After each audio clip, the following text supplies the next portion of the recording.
G'day guys, how are we doing? Welcome to the new show on the Boxing Deep Dive channel. It is called Fight Week, and this is a little bit different, a little step away from the Boxing Deep Dive show. I've sort of tried to tailor make it so that we specifically target the fight cards that are on this particular weekend, and it's actually probably a good weekend to start because we have three big cards to get through.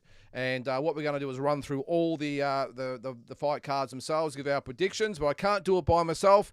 I've got a couple of new additions tonight. We'll start with old mate Big J's in the house, and I don't know what the hell has happened to your square there, mate, but welcome to the show. But we've also got a new contributor to the channel, and that is Daniel Smart. Now, Daniel is formerly Ozboxing, now with Max Boxing. Daniel, welcome to the show, mate. Thanks, Lyndon. Great to be here, mate. Looking forward to breaking down a few fights this weekend. Should be great fun. Yeah, it should be, mate. And Big J, look, you look a little bit like Dickie Knee there at the moment on that screen there, but we'll see how we go. But, mate, get it off your chest. The Chump's not on tonight. He couldn't make it. Let us know your thoughts. Well, that's because the Chump's hiding behind his mother's skirt, hiding in his mother's basement. He's just moved back in with his mum because he knows I'm after him. So, yes, he's cowering in his mother's basement. And we all know he hasn't got the balls to get in the ring with a superior athlete like me anyway. So I'm getting sick of Chump ducking me. So I think I should throw out an open challenge to anyone else who's stupid enough to get in the ring with me. Well, don't throw the challenge out to Daniel, because Daniel, I didn't actually mention it because you actually used to be a boxer yourself. You had a bit of an amateur career. I did, mate, long time ago. Just in between football seasons, mate. Had a few, nothing too extensive, mate, but continue to train a little bit today just to keep up the fitness, mate. Yeah, it's the best therapy mentally and physically for everyone, I think, to do a bit of boxing. So, Absolutely. BJ, apart from this going on, do you actually do any boxing training, or are you just one of those people that think you can box? No. I don't need to know. I know. I do a lot of training. You know, I keep the skills up as best I can, considering that my body's in about 15 different pieces. Yeah, feeling. Well, you know, due to my military service, mate, I had a lot of injuries and all that sort of stuff. But I'm still good enough to knock that Chump out in 30 seconds. So don't need to worry, mate. Don't worry about me. I only need to flick him once and he'll go and cry into his butt. So, all right, we'll sort that out next time he's on. But guys, welcome to the show, and thanks again, Daniel, for coming on. It's great to have someone that knows what they're talking about, unlike the rest of us, say Big J, we just pretend we don't know. But it's good to have you on, mate. So what we're going to actually do, what the show entails is exactly what it says there. It is Fight Week. So we're going to go through each individual card. We'll run down a little bit of who's fighting who, give our predictions, our thoughts, and anything else that might come up. So we're sort of freelancing it a little bit. But what we're going to start off with, Daniel, we're going to start with you, mate, because we're going to go to, I'm not going to say it's the biggest fight of the weekend, but it's certainly going to be the most watched. Just initially, before we get into the whole thing, just give me your thoughts off the top of your head. What do you think of 27-year-old Jake Paul fighting a 58-year-old Mike Tyson? Clown show. Yeah. I'll give you 2 words. Clown show. Look, mate. Look, it is what it is, Lyndon. Look, you know better than anyone, mate. You've had an extensive amateur career. Look at the show. Look, it is what it is. You know, do we expect to see any knockouts? Well, it's going to be hard with 14-ounce gloves. I think it's going to be a bit of a sparring session. The fact that they've made an effort to say that knockouts are allowed in the contracts basically tells you everything that you need to know. So it's going to be pretty hard for either fighter to knock out each other with 14-ounce pillows on their hands, mate. So look, I think it'll be a bit of a sparring session, mate. I think it'll be a bit of a show for the fans. You know, if I'm going to pick a winner, I'd say it'll be a scripted Jake Paul split decision or something of that nature, mate. I don't think anybody should read too much into it. Anybody who knows the sport, you know, knows it is what it is. It's a bit of a sideshow. But the fight I'm looking forward to most on that card is actually a women's fight, and it's Katie Taylor and Amanda Serrano go around for the second time, and debatably had a fight of the year in their first bout. I'm not sure if it was last year or the year before, but this second one should be an absolute cracker, mate. And I'm actually picking Serrano to win this one. I think she can get Taylor the second time around. All right, well, we'll go over the whole card in a second. But Big J, look, Daniel just mentioned about the stipulations and the caveats in it. Of course, the 14-ounce gloves, 8 2-minute rounds, and what was the other one? There was 3. The gloves, the rounds. Knockouts allowed. And knockouts. Now, forgive me if I just knocked my head. Maybe I've copped a few too many punches, but surely in an officially sanctioned fight, knockouts would be allowed, you would think? Well, I mean, I think Clown Show is being a bit probably nice. I mean, absolute garbage dumpster fire would probably be more accurate. I knew this was a bad idea to put this fight on here tonight, by the way. Yeah, I mean, this has got more ramifications than if I knock out the chump, because this is garbage. Okay, you've got a dickhead versus a scumbag, and I don't like any of these two. But Jake Paul is. You don't like Mike Tyson? No, you know why. You know damn well why I don't like him. Yeah, I know. Yep. Yeah, his passing discretions, right? Yep. As a fighter, phenomenal, but as a person, no. But anyone that thinks, and the experts know that they're giving Mike Tyson every advantage they can to make sure he doesn't get knocked out, right? And I hope Jake Paul knocks Tyson's head off, because then this fantasy crap will stop. They'll be like, well, Tyson's done. Every old man thinks he's got one left in him will stop. The fantasy fight's garbage will stop. And then Jake Paul will be booed out of the building. They'll strip him of his license. So they go, well, all you do is beat up old men, and that'll kill off the whole thing. I think that's, I mean, I personally, if they don't have a knockout within the first 5 rounds, it's going to be about as legit as a WWE match. But having said that, I don't know. I have to disagree with Daniel. I don't think Mike Tyson would allow himself to get into a situation to be in a scripted fight. I don't think he would allow that, despite what I think of him. I don't think that he would enter into a situation where the result is scripted. I really don't think Mike Tyson would do that. Well, we'll soon find out. Daniel, this one's for you, mate. So this is from Sam. Guys, this fight is the biggest show I've ever seen. Look at it logically. Netflix are not going to let we'll say a 50-year-old man get knocked out. Imagine the backlash. It's a show, and that's it. Look at it for real. And Netflix wouldn't host something that could cause a 60-year-old to get knocked out. Just imagine. So what are your thoughts on that, Daniel? Sorry, is this the first fight Netflix have ever hosted? It is, yes. Yeah. Yep. Okay, so I think that answers that. Yeah. I sort of see it that I'm sort of in between, because you look at the way Netflix have got on board. This is the first event they've ever done, so that comment there makes a lot of sense. It is a lot riding on it. Probably the most watched boxing event of all time. Now, I can't believe I'm saying that, but that's just fact. It's free on Netflix, the biggest streaming service in the world. It's going to be just massive, especially with these two guys fighting in it. And it's almost like it's a docu-series in itself. We've had the lead-in shows, and now we're going to have the main event on the weekend with all these stipulations and caveats and all this sort of stuff. I don't really know what to make of it, and that's probably the reason why I'm watching. I'll let you comment here, BJ. This is probably the reason I'm watching, because I don't really know what to expect. Is it actually going to be a real fight, or are we actually going to see a scripted production? Well, I mean, I think you said it, or someone did say it, is that this is probably going to be a real-life version of Rocky Balboa. I said that, yeah. The 6 fight, yeah. And you're probably right, but, I mean, again, you think Mike Tyson would go along with a scripted fight? I really have a problem believing that. As much as I don't like him, I really have a problem that he would allow that to happen. You didn't see the Roy Jones Jr. fight? He'd do a scripted fight every single day if he had the chance. Yeah. So, but I don't see how Mike would allow himself to have a scripted fight, considering the man was a complete monster in the ring. Daniel, you just mentioned the Roy Jones Jr. fight. I suppose the one difference is it's an exhibition. This one is labelled as a fight.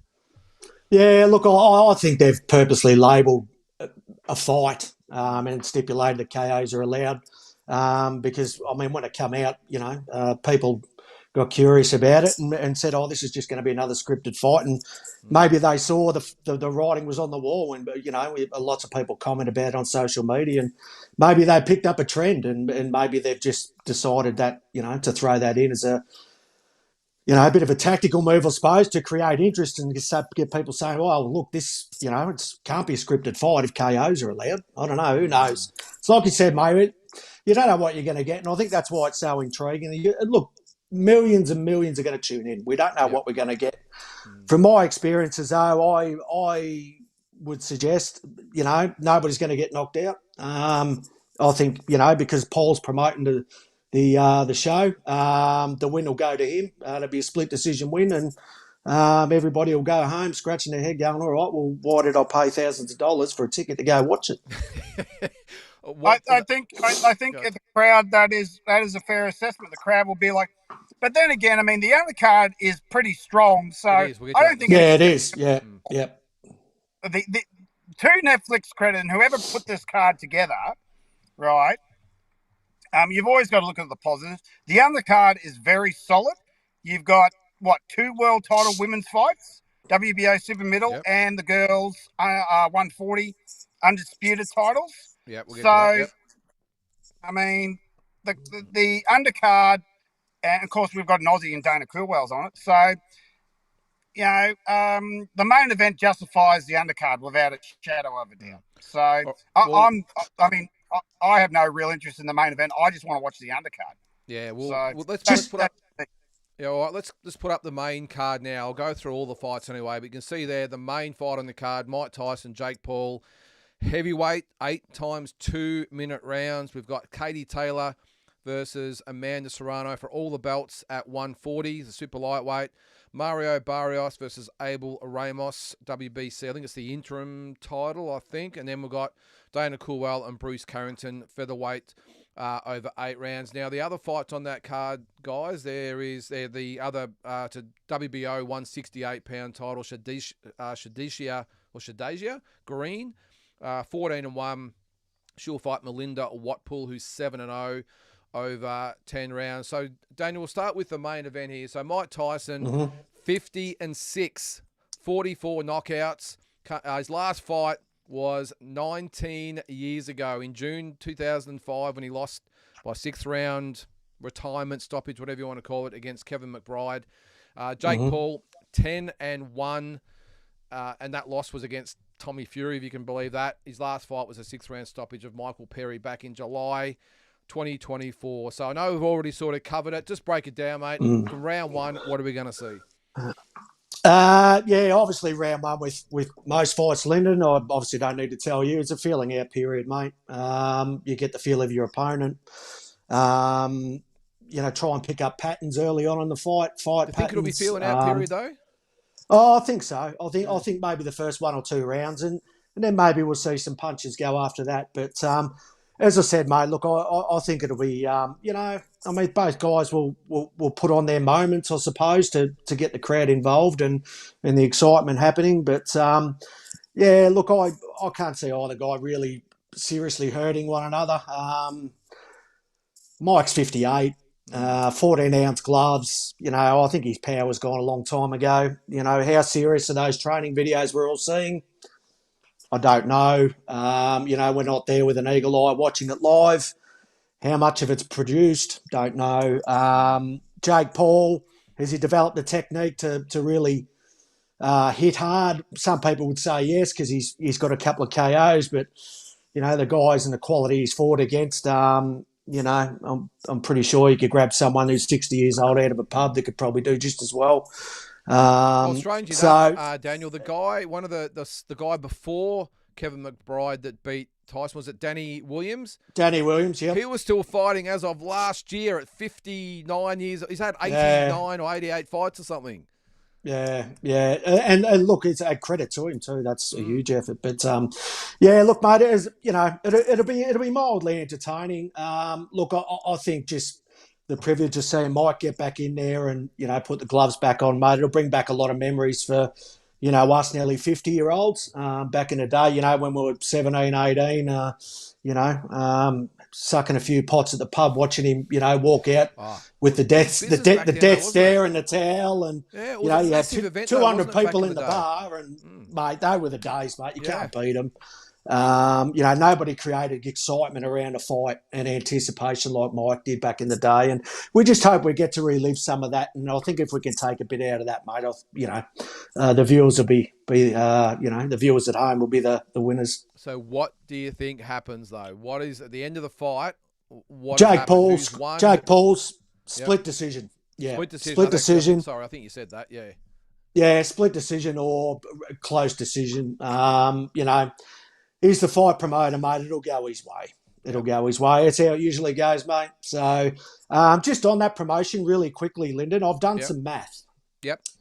Now, I don't know who... Is it MVP Promotions? Yep, MVP, yep. Okay, so that's his promotional company. I've done the math. 40 million that's proposed that Jake Paul is guaranteed for this fight. 20 million is proposed for Tyson. Yep. So there's 60 million. Plus you take out your costs.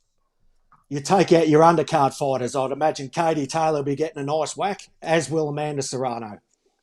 Barrios will probably be getting a decent payday. He's up there in his weight division. Coolwell and Barrington, maybe Barrington will be getting a nice chop. Coolwell, okay. Not so much, yeah. So how do you do all this with the costs, with everything, with, one, no pay-per-view revenue, limited Netflix revenue? So obviously a deal's been negotiated. Now I'm seeing a deal was negotiated for 80 million. Okay, so you got 60 million for the main event fight. It's supposedly guaranteed. Okay, tickets aren't selling well. They're trying to flog tickets at $10 a pop now. Wow. So, and Jake Paul, if he wins, he won't get credit. If he loses, it's worse for him. So it makes me question whether this promotion's really worth his time. It's a good call. What do you think? Well, I think the thing is with the Netflix thing, obviously, like you said, they've got an $80 million budget. It's probably no different to when they put out... Well, you'd know, Lyndon. You're the promoter. You would know better than us. Well, I'm with you as far as, like, the gate's not going to generate a lot. It might generate, I don't know, 10 million or something. The pay-per-view is going to generate... Well, it's nothing. It's not a pay-per-view. I think what it is, of course, is like when they allocate money for a series or a movie or whatever it might be, that it's all geared about getting new subscribers, getting them hooked in. Maybe, obviously, they're probably going to get a big influx of people that maybe buy Netflix or whatever on a trial basis, whatever it might be. But I suppose that's it. If they allocate $100 million to a movie or a series, well, I suppose it's no different. It's investing in the platform and getting new people to subscribe. And what I reckon might happen, they obviously have a budget during the year that they allocate for movies, docuseries, whatever it might be. And in this case, they've said, all right, let's just take a chunk away from that and put it into boxing. Let's just see what happens and see what the views are like. Because if this gets as many views as we think it's going to get, I think Netflix will be doing backflip and go, well, we lost $10 million. Who cares? Because, wow, going forward, we can generate some big numbers if we put put the boxing on there. So it's a fascinating exercise. And I must admit, I'm really excited by the fact that Netflix is involved in boxing, regardless of this fight. And yeah, I think it's a good thing. I just think it's the biggest streaming platform in the world by a fair bit, and they're going to invest in boxing. Now, this might be a Mickey Mouse thing, whatever it turns out to be, but the fact they're looking at boxing, who knows what this could generate going forward. If they get serious about boxing and put up 50, 60, 70, $80 million for a massive fight, we might have a little bit of competition for the boys over in Saudi Arabia. But, it's going to be a fascinating exercise. Big J, how does the fight go? Well, I mean, Daniel brought up some interesting points there. I mean, even if Netflix loses money on this, they can just write it off as a tax write-off. So that $80 million is nothing to Netflix. So how's the fight go? I think Mike will probably forget about the script in the first couple of rounds and try to get out there and take Jake out until someone reminds him, if it is that way, hey, mate, you've got to make sure you've lasted the whole 8 rounds. Because Tyson will gas by 5 rounds, he'll be gone. He'll be gone, because if you go back and watch the fight with Roy Jones, they were both buggered by round 5. So how's it going to go? Victory to Jake Paul, most likely. As I said, if someone doesn't get knocked out in the 5th by round 5, then obviously someone's got a hand in it. That's the way I see. And will Jake Paul get the win? Probably, because he's the promoter. But we forget that, don't we? He is the promoter. Yeah. So, I mean, it's hard to say which way it'll probably go. I mean, there might be a surprise knockout. Who knows? But it's most likely, it's just going to be a glorified sparring session, and Jake will get the win, and Mike will ride off into the sunset. But then again, I'm having a hard time believing that Mike Tyson will go along with all this. That's one thing I don't. If there is a script and Tyson just decides on the night, I'm not going by the script, Buggy, I'm going to tear your head off, if he's still got it in him, which I doubt at 58 years old he very much does. So, I mean, yeah, it depends on A, if it's predetermined, which it most likely is. B, does Tyson go to the scripts? C, if he does Jake go, well, if you're not going to play the script, I'm just going to knock you out? So who knows? I don't know what to expect. Nah. That's I don't know what to expect. And to be perfectly honest, I don't care. I'm a bit the same. More interested. Well, we'll get to the undercard in a sec, because that's really why we're covering this. And of course, we've got the Aussie on there. My opinion is, I think it goes two ways. I think if it is legitimately a proper fight where both guys, and I'm doubting this, by the way, I'm just hypothetically speaking, if both guys have been told, hey, go out there and fight, it's a sanctioned fight, go and do your thing. I think Mike Tyson comes out strong, really strong. But when I say that, I think it's going to be about 20 to 30 seconds of that, and then he'll be cactus. Yes. Jake Paul will weather the storm and put Mike Tyson away in about 2 or 3 rounds. I just think that's the way it's going to go. I think Mike will be good for the first 20 or 30, and that'll be it. Or if it goes the scripted way, I think, as you said before, Big J, I've said a few times, I think it goes the Rocky Balboa movie way. Mike Tyson puts in a real great effort. He lasts the distance. He has his moments against Jake Paul, and everyone's, Mike, your legend's intact, your integrity's intact, everything's intact. And he goes off in the sunset. Jake Paul gets the decision. He continues on with his career. And Mike Tyson loses no face about what's going to happen. And that's probably the scenario I envisage, is most likely that it'll go the distance. Jake Paul will win the fight. Mike will have his integrity intact, get a great payday, and everyone all the, I don't know what you want to call them out there, will all be go, oh, geez, how good was that? The real boxing fans will just be doing this. That's just the way I sort of see it going. But the real boxing fans, and sorry to keep bringing this up, will love the undercards, so it won't matter. Yeah, exactly. Yeah, look, and all that aside, as I said before, I love the fact Netflix are involved, and I love the fact they've given us a great undercard. Well, let's get into it now. Daniel, the main support, I'm assuming it's the main support, the girls, Katie Taylor, 23-1, 6 KOs. She's going to defend that 140-pound title against Amanda Serrano, 47-2-1. with 31 knockouts. Taylor coming off a 10-round decision over Chantel Cameron back in November 2023. Serrano with a second-round stoppage of Stevie Morgan in July of this year. And we also remember she had that bizarre pull-out just before the fight at some stage as well. So, Daniel, give me your thoughts, mate. How do you see the fight going? Yeah, as I said to you earlier, Lyndon, I like Serrano. Yep. There's just some things I saw in that first fight with Katie Taylor that has really... I suppose got me thinking this way. I thought the first half of the fight was all her. And I think she was having great success. She kept pushing Katie back between rounds, 1-5, even the first half of the 6th round. She just kept coming forward, throwing shots, getting out of the way of Katie's counters. Katie is a counter puncher. I thought Serrano dealt with her well. She smothered her on the inside. And then Katie started coming forward in the second half of the fight and turned the fight around. So I think if Amanda can, and can keep up that consistency and not fade after 5 and 6, like she did in the last fight. I think if she can keep coming forward, keep throwing shots, combat those counters, cut the ring off, put the pressure right squarely on Katie, I think she can win this fight. Yeah, what do you reckon, Big Joe? Oh, this is a real 50-50 fight, isn't it? Because I really don't know which way to call it because Katie hasn't fought in almost a year. Actually, when was the last fight? When did she fight last?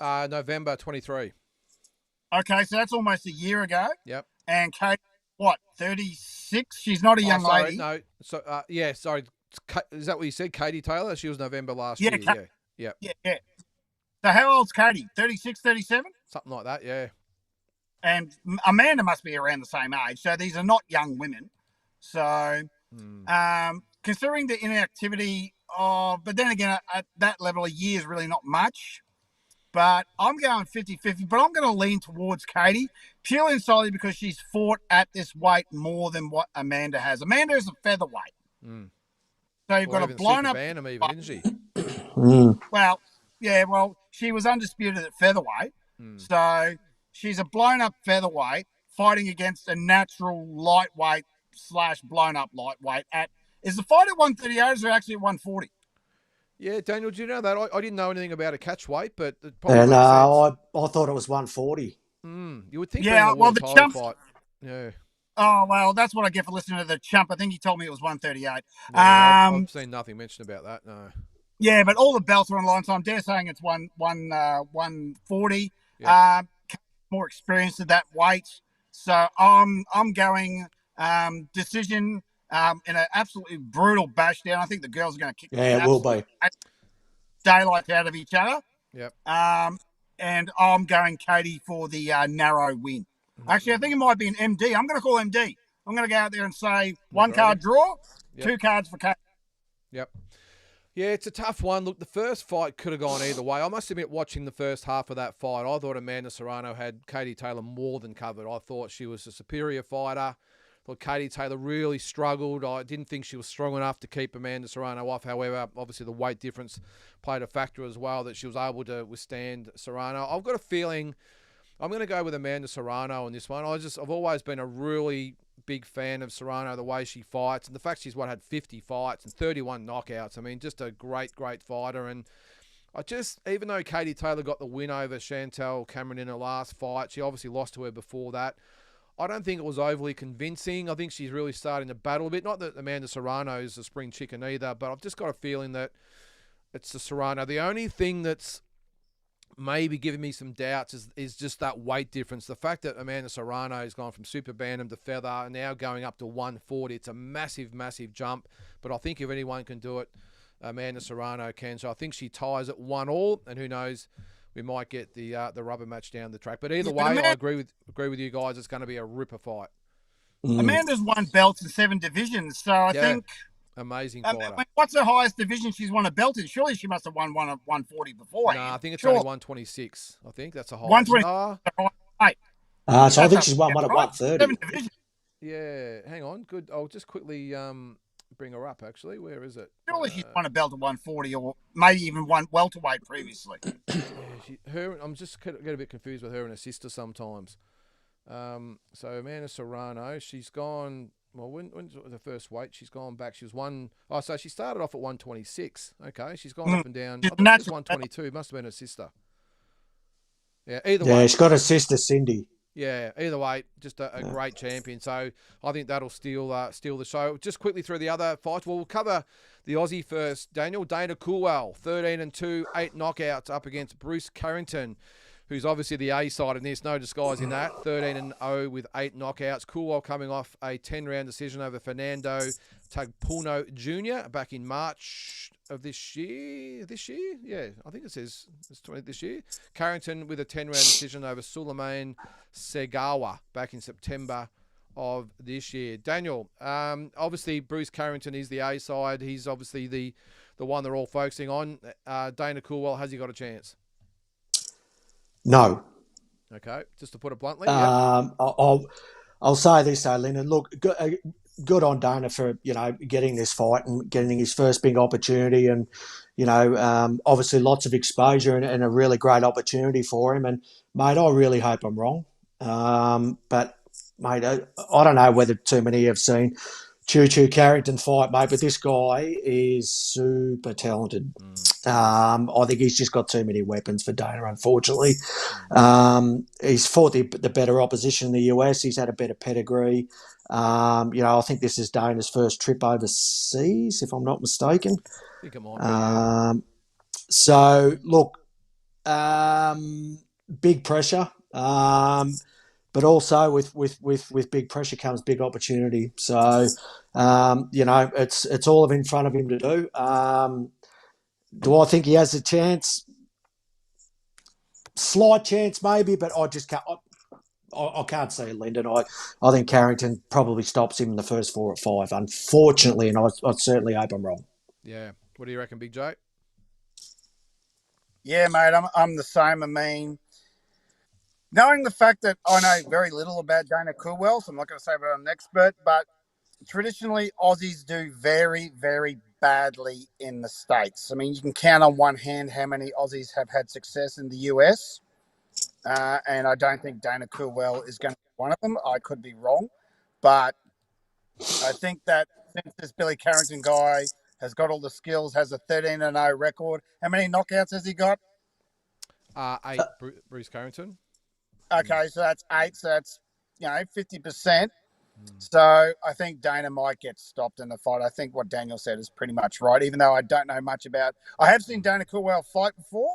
I saw him win a fight. I can't remember who it was, but he struggled even there, though he won. So, and I think I saw him when he lost that fight at Fortitude Valley a couple of years ago. One of his losses. I saw He that stepped fight. up, yeah. So, I want to be wrong because you always want to see the Aussie win, but we've got to be realistic. And against is this guy a Brit or a Yank?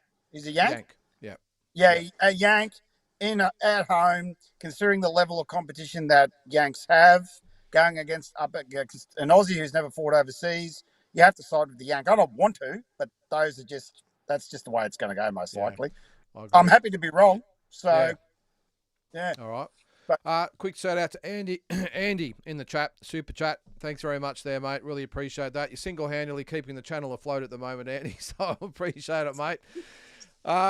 Look, I agree with both of you guys. I think I've full respect to Dana for going over there and putting on the line against Bruce Carrington, but they don't normally bring an opponent in from overseas to fight the local prospect, thinking there might be a chance that the overseas fighter might win. So I've got a feeling that Dana will, like all the Aussies, they always do, they always conduct themselves with class and always perform well regardless of the results. So I think he'll give a good performance, but I think Bruce Carrington, could maybe stop Dana Coolwell at some stage. But all the best to Dana anyway. Doesn't mean we're not barracking for him. You got to tell it the way it is. One thing I was impressed, sorry to cut you off, mate, but at the press conference, everyone that said Mike Tyson would win Dana Coolwell was one Jake Paul got up. Oh, put your money where your mouth is. Yeah, I didn't. Dana Coolwell was smart. Dana Coolwell was smart when, mate, I got $20.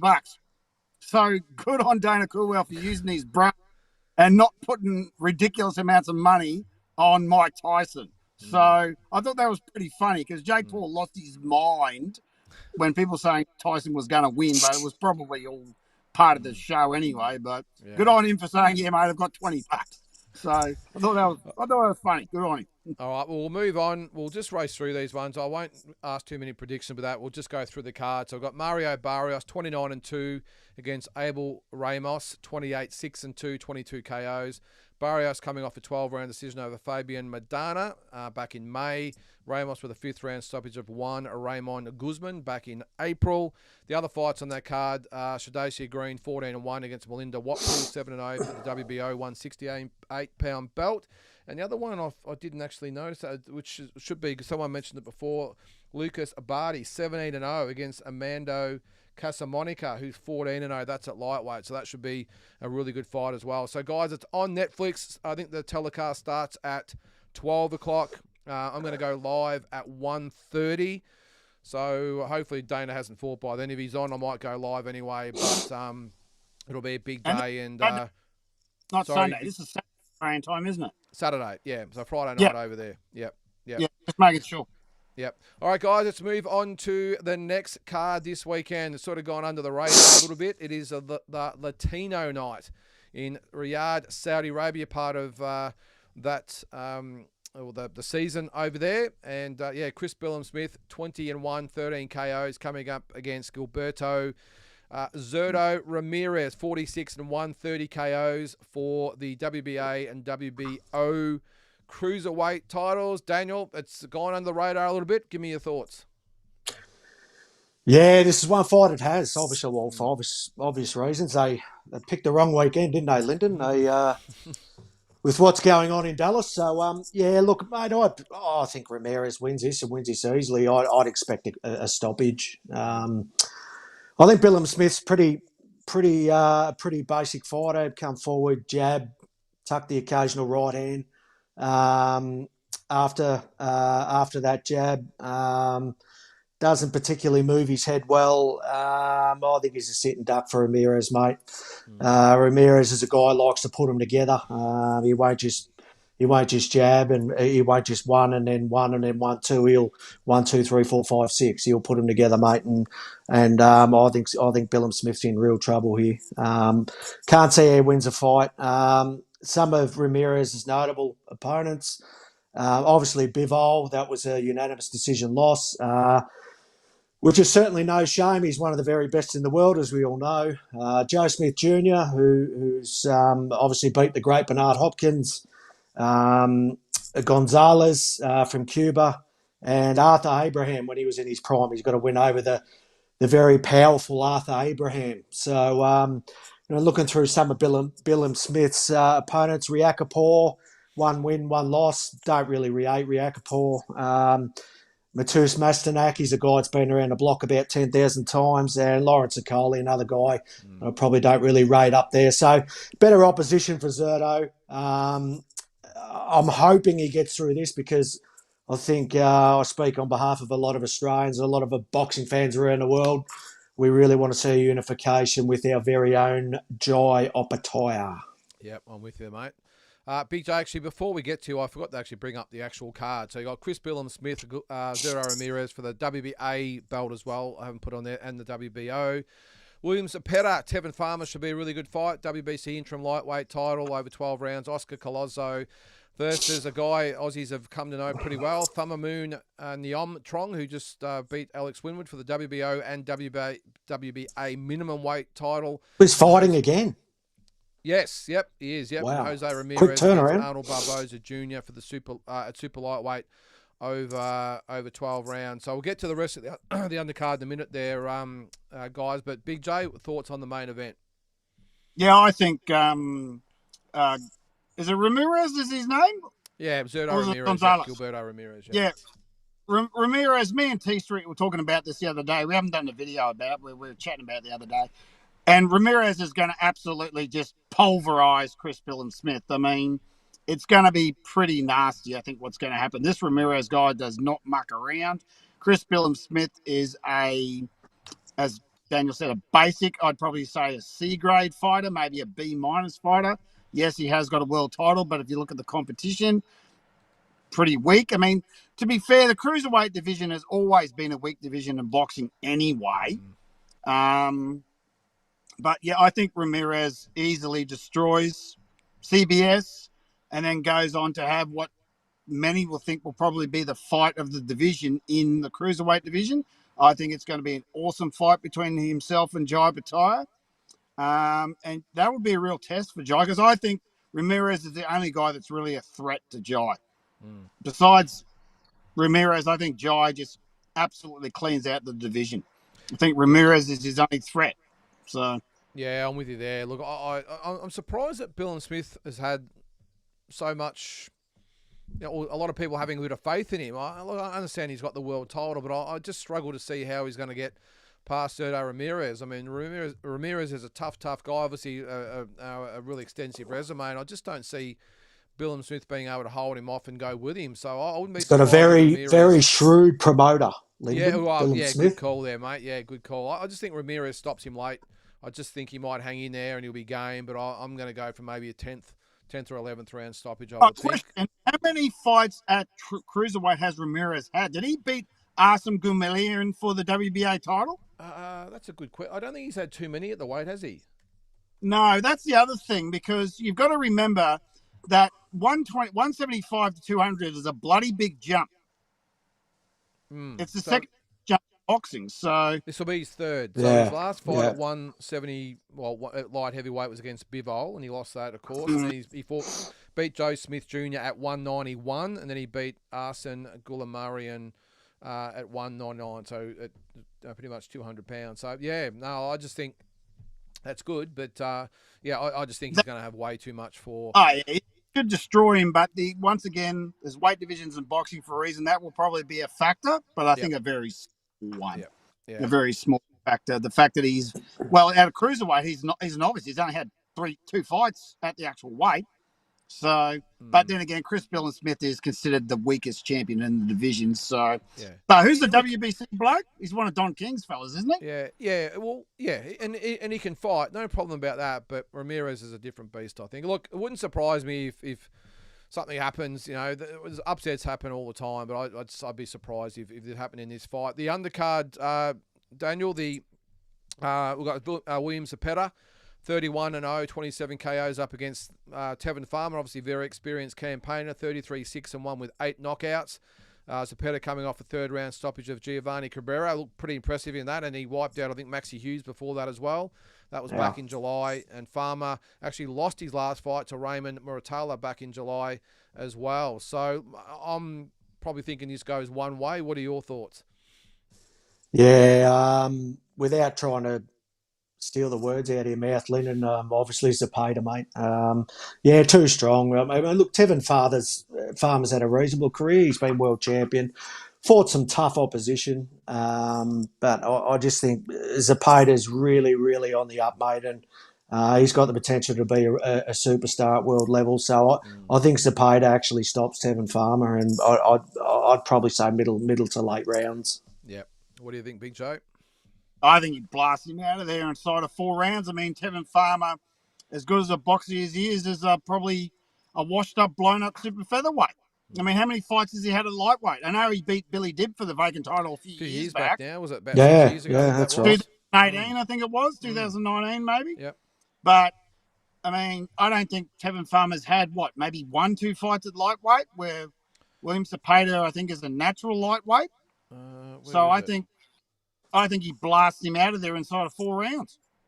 He went back in June last year. He did go to lightweight. Then he went back down to 132, so technically a lightweight, 133, 134. So, before that, predominantly a super feather and even a feather. So, look, just judging by what I've seen of Zepeda lately against his opponent, he's just one of those guys who just doesn't muck around. I'm not sure Tevin Farmer, who was quite good in his day, I'm just not quite sure whether he can hang with Zepeda. And I just think that'll be a mid-round stoppage, I would think. So, but one fight which will be an absolute ripper is, we said before, Thamanuun Neom Trong. Now, I know he goes, what was the other name he went by anyway, but he's just come off the win over Alex Winwood back in September. Collazo is coming off a 12-round decision over Gerardo Zapata back in June. So Collazo 10-0, 7 KOs. Neom Trong 25-0. Is that one? No, that can't be right. One knockout. That can't be right. No, hang on. Maybe. No, he's had more knockouts than that. He's had 20. Where is his record here? Hang on. Let me have a look. 9 KOs. 25-0 with 9 KOs. Bit of a typo there. So, Daniel, I mean, he was so impressive against Alex Winwood. Can he get the job done in this first ever, I think, unification fight at minimum weight? Yeah, look, interesting fight, this one. This is probably one that we've probably discussed, that, probably besides Serrano and Katie's fight, that is a real 50-50. Look, I love what Neom Trong did against Alex. Alex was so brave that fight. He was. Just kept getting up and walking forward, and hopefully he learns a lot from that. But he's huge for that weight once he rehydrates. I've never seen a guy that big fight at that weight. Can he bully Collazo?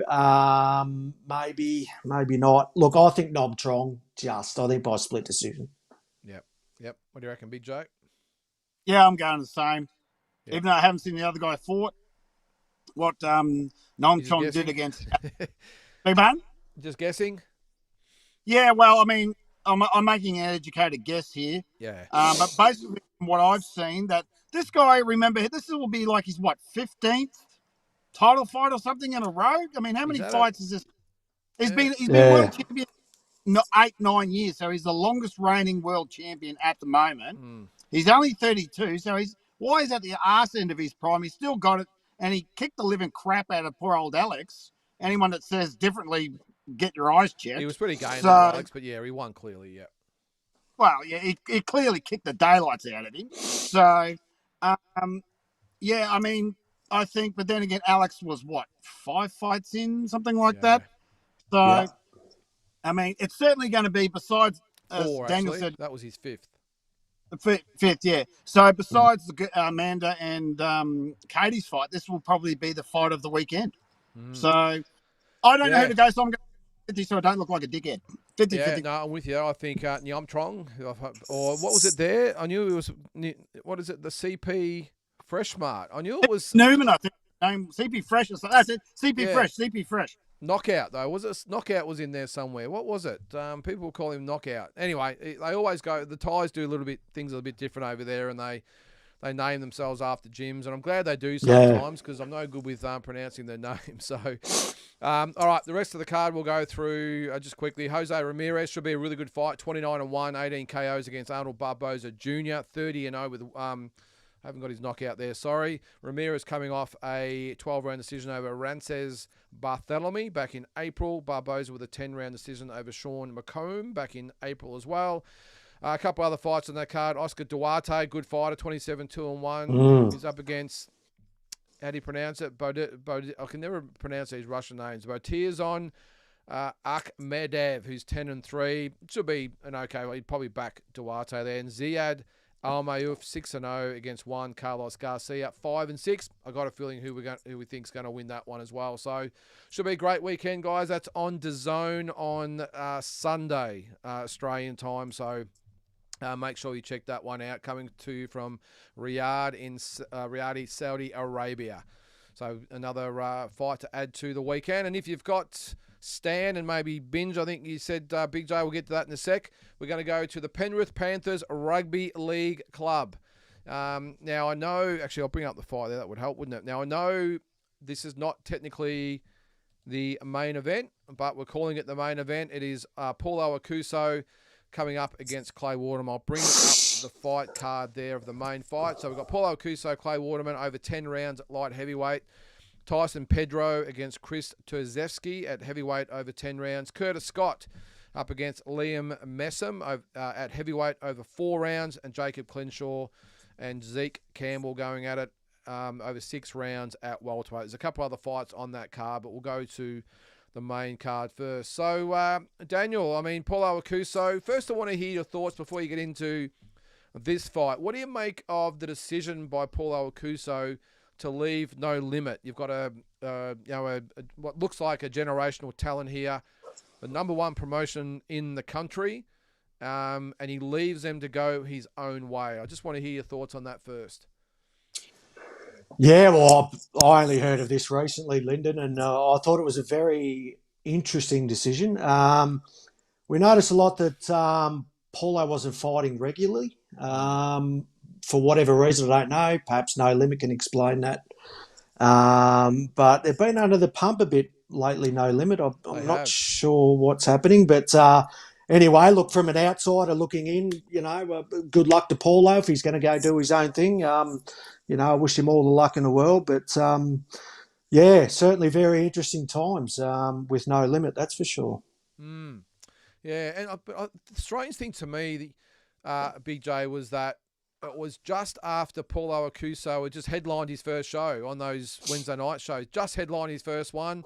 They put a lot of promotion into him, and he had that fight, had a good win, and then he was just gone. Yeah, I would put it down as just whoever advised him to do that is a complete moron. So, I mean, pure madness. I mean, I bet he wishes he was at No Limit now because he'd be headlining cards because Tim's not going to fight. Yeah, Tim's not going to fight until June. Nikita's out till the same time. I mean, unless they throws the Rafa in there. I mean, I know they've got a card coming up next month, but apparently, if he was staying with No Limit, he could have got the fight with what's the Irish bloke's name? That talented kid, Connor Wallace. That's the one. It's probably that's the fight. You know, the best fight the country has to offer, right? For two talented fighters, but that fight's probably not going to happen. So I think it was pure madness that he walked away, because what's he done since? Had nothing card up in town no one cared about, and now he's having literally a club show at Penrith. So I think that I don't know why he did this to himself. I mean, there must be a reason behind it, but we all know boxers in the past have had bad advice from bad managers or whatever, or people around them have given them very poor advice. And I'd be like, yeah, like why walk? I know No Limit's everyone's bagging No Limit at the moment, and there's no real rhyme or reason behind bagging them. They get their fighters world title opportunities. Sam Goodman's about to have the biggest opportunity since Glenn Kelly took on Roy Jones back in 2002.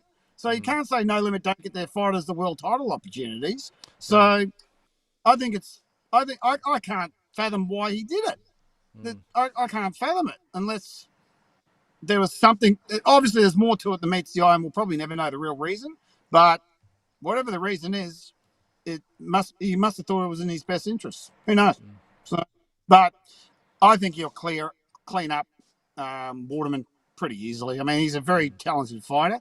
But yeah, I think he should clean him up pretty easily. So yeah.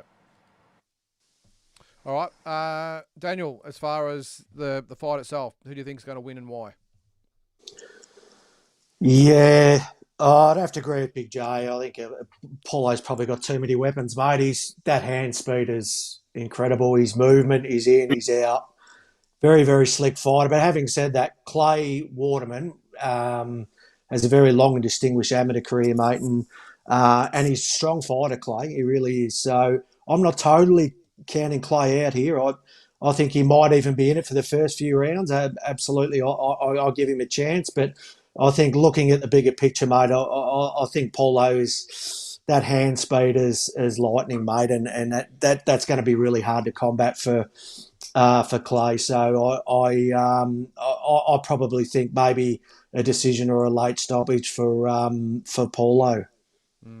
Yeah, I tend to agree. I think Clay Waterman, look, he can fight too. I can't he remember can. who he fought last time out, but I think he struggled a little bit. I think Paulo Aokuso on his day. I mean, this guy is world class. I have no doubt about that, and that's probably why the leaving No Limit didn't really make a lot of sense to me at the time. But I just think he's got such good footwork, hand speed, power. I think as the fight goes on, I think he gets over the top of Clay Waterman. I'm going to say Clay Waterman hangs in there and goes the distance. You can see that's for the WBC Australasian light heavyweight title. I don't think I mentioned that, but I'm going to go with Paulo Aokuso by decision, in unanimous decision anyway. I think Waterman will win a few rounds, but I think Paulo Aokuso will get the job done. Now in technically the main event, Daniel, Tyson Pedro against Kris Terzievski. I don't really know much about Tyson Pedro. He's an MMA fighter, is that right? I mean, he's making his debut against a guy that's had 15 fights. Terzievski's coming off an 8th round stoppage of Alphonse Tiambo, I think his name is, back in December. I can't pronounce his name, but I don't know. Tell me if you know anything about this Pedro, and is he going to give Terzievski a good fight? Oh, look, he's got a puncher's chance. I know that he can whack. But as we know, for boxing purists, obviously, I would have seen Kris Terzievski go around a few times. Yep. Kris can box, and he can box well. So, had a bit of a blip on the radar with Gallen. Sorry, no, he won that fight, didn't he? He beat him, yeah. He beat, yeah, sorry, my apologies. Who did he lose to? He lost to Terzievski. Django. Django, that's right. Yes, sorry, my apologies. Look, we know Kris can box, and he has got a background in boxing, and Tyson's coming from MMA. But if there's one thing we know about Tyson, he's a strong, strong guy. So if he can land a decent shot, mate, she's all over. You'll fold him. So, but having said that, look, I can't see Kris dropping this fight. He's got more ring experience, more ring craft, better ring skills. Can't see him losing the fight. I think Kris by decision. Yeah, he can punch though, Tyson Pedro, from what I've seen. Oh, I've he only can. seen He can. highlights from him. But Kris Yeah, Terzievski, strong boy. Yeah, he is. What do you reckon, Big J? Well, considering that he's coming off that very bad injury of his elbow, I think it was a very bad dislocation in sparring, which is why the fight got moved in the first place. Obviously that's going to affect him. So, I think Kris uses his boxing finesse because, yes, these MMA fighters, and as you say all the time, Lyndon, their defense and their striking ability is not that great. So, footwork, no because good. MMA fighters carry their hands far differently the way boxers do. So, you got to think about the dimensions. Sorry, Big J. You got to think about the dimensions too. I mean, he's a UFC veteran, Tyson Pedro, and he's fighting in an octagon. So as far as like we touched on with footwork and stuff like he's now fighting in a boxing ring. So it takes a long time to get your bearings when you're coming from MMA to boxing. To get your ring bearings. So I think that'll weigh heavily against him too. I noticed he's had a few amateur fights in a boxing ring as well, but that's a long time ago. So I'm just not sure he's got the ring craft here. I think he gets beaten. Yeah, I'd have to agree. Unless he gets the lucky punch in, right? And again, considering that, how is that elbow rehabbed? Has it injured? Has it rehabbed properly? Yeah, I think Kris pretty much boxes his ears off all night. Does what he needs to stay away from him. Gets his ring generalship under the way and wins a unanimous decision. So I don't see Pedro getting knocked out because he's built like a tank. So, I see Kris, using his boxing prowess and ring generalship to get the UD. All right. So also on that card, I as well agree with that. I think Terzievski gets a decision win. I think he boxes pretty well. He's pretty crafty, southpaw, all that sort of stuff. I think he withstands a bit of pressure from Tyson Pedro and gets the job done. Also on that card, we've got Curtis Scott, 3-0 with 3 KOs. Up against Liam Messon, who's 7-0-1. Sorry, Scott coming off that. You can call it a fight against Barry Hall, that first round knockout back in July. Messon with a 4-round draw against Nicholas Charalampus back in September. Also on the card, we've got Jacob Clenshaw, 4-0, coming up against Zeke Campbell, 6-0. That'll be a ripper fight. Both fighters coming off first round knockouts. Clenshaw over someone who I can't pronounce, and Campbell against someone I can't pronounce either. One back in November, one back in October. And then Clenshaw in relation to Josh Linden? Josh Clenshaw, I don't know. Is there a tie there? No? I don't know. And then the other fight, just quickly, the Alex Leopold Jr., 3-0, coming up against Damian Johnson. Now, I'm not quite sure this fight is still going ahead. In some way, I hope it doesn't. You got Alex Leopold, 3-0, who's a big banger. Damian Johnson, 1-9, who's been knocked out 4 or 5 times. I'm not liking the fight. Yeah, I don't like that. Damien, what? Look, I don't want to be too hard on someone like a Damian Johnson, but surely if the promoters are serious about getting behind Alex Leopold Jr., they get him someone that might be able to be a little bit more capable than an opponent. No disrespect to Damien, because you've got, take it from me, you got to, and as well, you got to have a lot of guts just to get in the ring at all, no matter what happens. But not for everyone. Well, it's got a bad feel about it, this one. Yeah, I don't like it. Don't like it. Yeah. No. To put it simply, yeah, it's not. Alex maybe first, second round KO. 1-9. Yeah, I don't know. I don't know why you'd be advising that poor kid to get in there. Just don't like also, it. This poor bastard's been knocked out 8 times. Yeah. I understand sometimes you have a late replacement, there's injury. I get all that sort of stuff. But if this matchup's sort of been made sort of deliberately and put together a month or two out, I think sometimes, and being a ex-promoter myself, I know you've got to be held accountable, and you don't do it deliberately. But I know sometimes that happens. So I'm hoping this hasn't actually been planned, because I don't know. This has got first round knockout written all over, and a guy who. Where's the Wales Combat Authority on this? Why are they allowed this poor bastard to get in the ring? This is the thing, when you submit your boxing card to the boxing combat board, they go through it. Now, I only ever had it happen once to me in 20-something shows that I did, but the job is to go over the card and go back to the promoter and go, nah. So in instance here to say, I don't think we're going to sanction this fight. This guy who's the son of a boxing, or very good Australian boxer in Alex Leapai coming up against a guy that's 1-9. I would think they would say, yeah, you've got to do better than that, boys. We're not going to sanction this fight. So they've got a little bit to answer for. I just hope that maybe he performs a little bit better than we might expect. But anyway, that's just taking a very negative view of what's been a very positive program, guys. So we're going to end it there. I think we've covered all three fights. That, of course, is on Stan Sport, by the way, on Saturday night, and apparently it might be on Is it Binge, Big J? No, Gem, mate. Gem. Okay. Which I think is Channel 92 on Channel 9. Okay. Because I saw a gem symbol there the other day. I could be wrong, but I saw it was on Stan, and it might be on Gem. I could be wrong. Yeah. There's a pay-per-view. I think on it Stan? is. No. Is it, Big J? Is it pay-per-view? I don't think it is.